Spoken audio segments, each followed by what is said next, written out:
રાજકોટની અંદર ટીઆરબી વાળાના કેવા કાંડ છે ને એક વિડીયો મારી પાસે આવ્યો છે, તમને બતાવો. આ વિડીયો જોવો તમે. આજે અમે રાજકોટ ગયા હતા એટલે અમને ટ્રાફિક વાળાએ રોક્યા.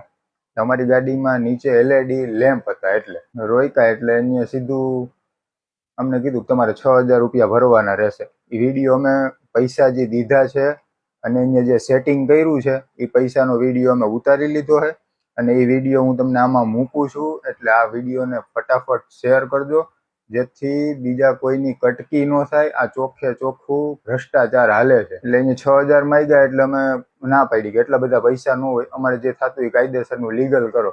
એટલે કે વાંધો નહીં, 2000 રૂપિયા આપી દો, પતાવો. અમે કીધું કોઈ વાંધો નહીં, અમારી પાસે ટાઈમ નહોતો. અમે 2000 રૂપિયા આપ્યા. એટલે આ વિડીયો બનાવવાનો એક હેતુ એક જ છે કે સારા વ્યક્તિ અને સારા અધિકારી સુધી આ વિડીયોને પહોંચાડજો અને ફટાફટ આ વિડીયોને શેર કરજો.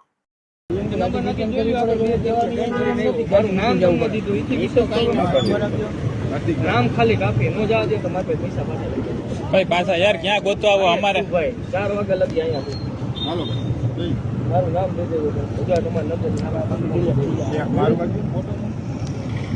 અને હું પોતે પૈસા હાથથી એને આપું છું અને એટલે અહીંયા અમને ફોટોય ન પાડવા દીધો કે ફોટો નહીં પાડવાનો. અને ક્યાંય કોઈ રોકે તો અમારું ખાલી નામ આપજો. અને એ ભાઈ એનું નામ આપ્યું હતું હાર્દિકભાઈ ઝાલા, મને પૂરું યાદ છે. એટલે પૈસા ન આપતા અને કાયદેસરની પહોંચ લેજો, કાયદેસરનો મેમો લેજો.